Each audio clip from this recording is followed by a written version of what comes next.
Who would be a Wolves fan, eh? On goes ball. People might yet win it here for Wolves. Blasting the shot. What a goal!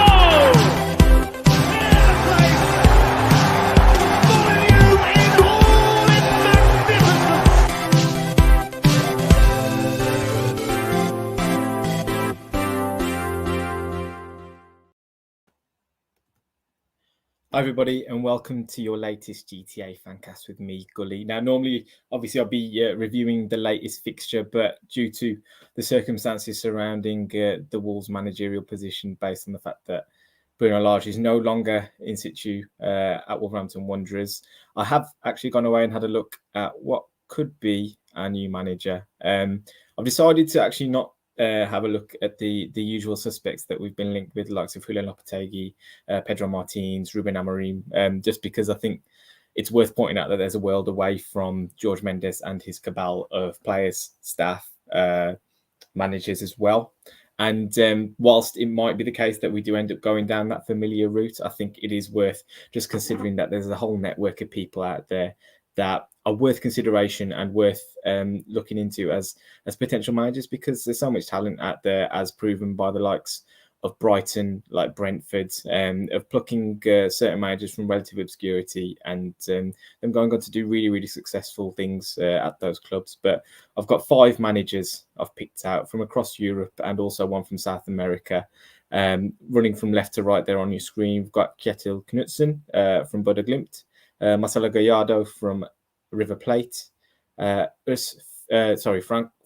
Heijs, I think you pronounce it, from RC Lens, and Urs Fischer from Union Berlin, who are having an amazing time. And kind of late last night, obviously the name Bo Svensson arrived as part of a short list of candidates. So I'll kick off with looking at Svensson. He wasn't someone that was on my radar initially, but given the links that have come up since yesterday, I thought it'd be worth considering what type of manager that he is. And as of many managers that are based in the Bundesliga, he is a bit of a Gegenpress disciple. He's had time within the kind of Red Bull conglomerate at FC Liefering, who are the feeder club to RB Salzburg, really. And off the back of managers to kind of be really embedded in those RB Leipzig and RB Salzburg ways of high press football, the Ralf Rangnick school of management. And I think while he's clearly had instant success at Mainz, he came in to a team that was actually sat within the bottom 3 and instantly turned around a leaky defence straight away and got them playing much, much better. I'm not sure that our squad profile actually sits well with someone who wants to come in and instantly start pressing teams high up the pitch. He likes his teams to have a lot of high turnovers and, as a result, a lot of shot volume off the back of it. So consistently winning it high, consistently getting shots off.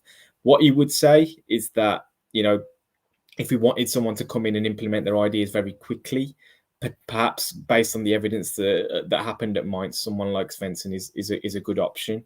But his performance as well is quite in line with his XG for and against, especially this season and last season at Mainz. So it's a pretty good indicator of what to expect from Svensson. It's not getting any wild over performances on that data front, but he's also a manager that isn't necessarily that inclined to want to keep possession. I think we are a team that is built in terms of the squads to keep the ball, a lot of tidy technicians in possession of the ball, quite safe footballers, but at the same time trying to get them to kind of implement a new way of playing for them in terms of a high press and really direct football to get shots off wouldn't necessarily be the easiest transition. But the bottom line there as well, which I've highlighted in one of those bullet points, is that he's a predominantly 3-4-3, 3-5-2 manager. And we really don't have the depth at centre-half in particular to go away and actually implement that style of play anymore. We've seen with Nathan Collins' suspension that Bruno's answer to that question was to chuck Ruben Neves in at centre-half and kind of have Johnny as a kind of full-back centre-half hybrid as well in there. So interesting to see if we were to go down that route, whether there would be a bit of January activity, I think, to bring in another centre, and yes, and Mosquera become much more prominent figures within that. And the next manager is someone who's come really out of nowhere to kind of take Europa Conference Leagues in particular last season by storm, and that's Kettle Knutson, who is the manager of Bodo Glimt. You'll remember him for being the guy who inflicted Jose Mourinho's heaviest career defeat last season, 6-1 against Roma up in the Arctic Circle, basically, where Bodo play their home games. It was an unbelievable fixture. You'll also remember him over two legs, doing really, really well against Celtic and getting past them in the Europa Conference League rounds. And ultimately, having come full circle and played Roma again in the quarterfinals, got knocked out. But an unbelievable run within Europe. And there's a few interesting things about Knutson, which in terms of his managerial past, this is the only job he's had, which kind of maybe is a bit of a drawback. But he came through as an assistant manager to the sporting director initially, and then overtook the sporting director as he kind of went upstairs after the first season he had at the club. And he's actually been responsible for winning the first two titles in Bodo's history. So gone to show that he's really taken an underachieving club, an underachieving side, and unfancied team to new heights. And he's done that by playing really good attacking football as well. Generally playing a 4-3-3. They like to play through the thirds. I'd definitely urge you to go and watch the highlights of the Celtic game at Bodo, and obviously at Celtic Park as well, just to see the kind of quality of football that they were playing, because it was really, really easy on the eye. The interesting thing that I found was that after their first title win, they actually sold their two best players in Philip Zinkernagel to Watford and Jens Petter Hauge to AC Milan, and then went on to win the title again. So he's comfortable with losing players and then regenerating, likes to focus on youth. And in that 2020 season, in 30 games, his team scored 103 goals, which is unbelievable. Now, again, he's not worked outside of Scandinavia. His teams do like to focus on kind of pressing high up the pitch, which doesn't lend itself naturally to Wolves at the moment, I don't think. But at the same time, will be really exciting and interesting appointment, I think, if we were to go down that route. Now, this one I picked out for myself, who I think has maybe gone a little bit under the radar, biding from France, actually. And his name is Franck Heis, who is the RC Lens manager. Now, Lens actually got promoted 3 seasons ago now. And since promotion, much like Wolves, when they got promoted under Nuno Espirito Santo, consecutive 7th-place finishes. They've not done it the Nuno and Wolves way. We weren't able to kind of go out and spend the kind of money that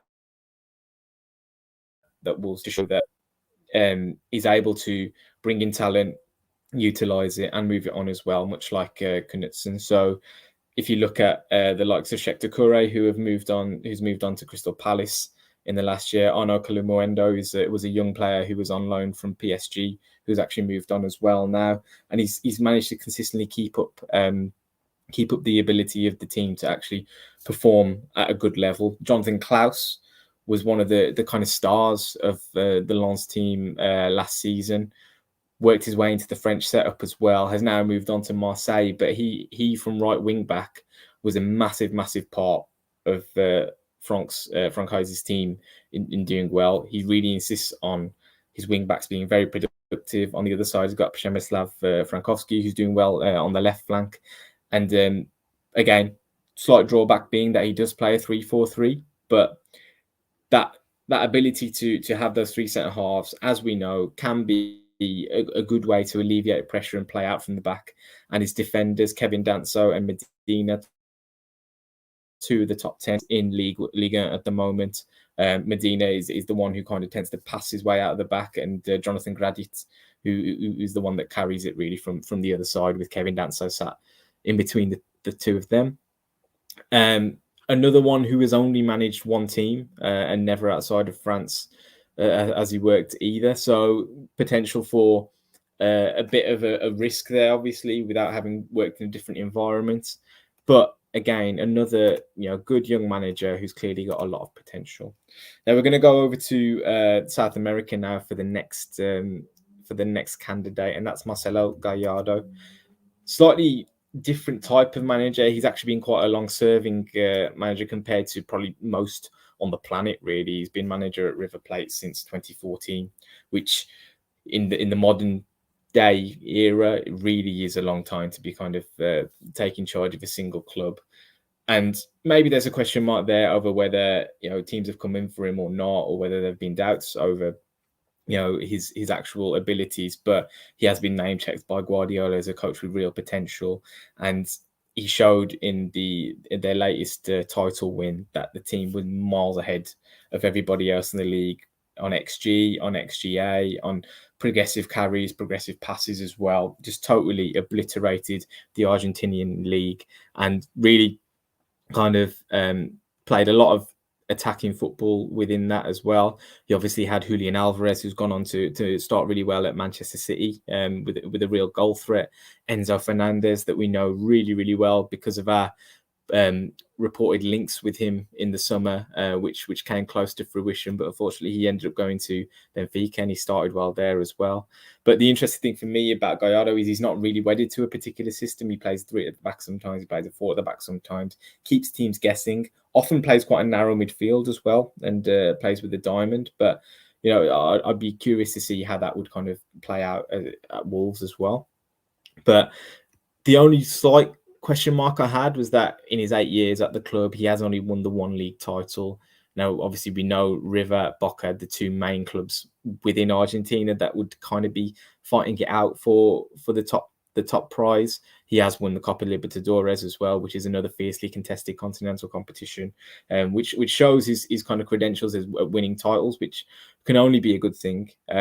But again, maybe a slight drawback there that he hasn't worked anywhere else outside of South America. Previously was in Uruguay with Nacional as well. But another really exciting manager who has been tipped for big things in the future. And I've got one final candidate, and this isn't necessarily the most serious one, I think, just because I think when you delve a bit deeper into the data and analytics behind their success so far, maybe it isn't quite what it's cracked up to be. But Union Berlin, you cannot ignore at this moment in time. They're top of Bundesliga. There's very rare a time when you have a look at the Bundesliga table and it's not Bayern Munich at the top of it. And if it isn't, then you expect maybe a Gladbach, a Leverkusen, or a Dortmund to be there. But for Union Berlin to actually be sat atop the table is unbelievable. And Urs Fischer is a Swiss manager, previously managed at Basel, and has taken them from the second division in Germany up through to the top of the Bundesliga over the last 4 seasons. And he's really kind of overseen a nice gradual improvement within that team. Again, losing key players, squad regeneration is a real key factor here. He's happy to see people move on with a plan behind it to actually replace them. The big sale that they made this summer was Taiwo Awoniyi, who's obviously joined Nottingham Forest, but he's brought in the likes of Jordan Sibachau, who has started really well with Geraldo Becker from Suriname, actually, I believe, from Dutch football, and they're both kind of dovetailed really, really nicely as a front pair. Now, again, another manager who's having success with the back 3 system. Perhaps it's a bit more than it's cracked up to be at Wolves. We've obviously become really, worn out by playing a back 3 and the lack of attacking invention with it. But it goes to show that there are managers who can make something with that shape, and maybe we can reconsider that. But again, lacking that depth at centre half to really transition to it without additions in there, I think. They do play a bit more of a direct style, probably with having 2 genuine forwards up top. They're able to do that. And, they're a really physical team. They insist on, high levels of athleticism in their side. And I think they run on average 5K more than every other team in the league at the moment. What I will say, and this is absolutely ridiculous, frankly, but they are overperforming their XG by about 8 goals, I think, at the moment. Now, if you look back at, I think there's a particularly heavy victory over Schalke a bunch of absolute screamers went in that day, but they've managed to obviously keep some level of consistency so far this season. It is early days within the campaign, but just an interesting one to consider whether, as Fisher can actually translate that into another club. But, long may the success continue at Union Berlin. Now, we know it might not be the case that any of these managers rock up at Wolves, but at the end of the day, there's always food for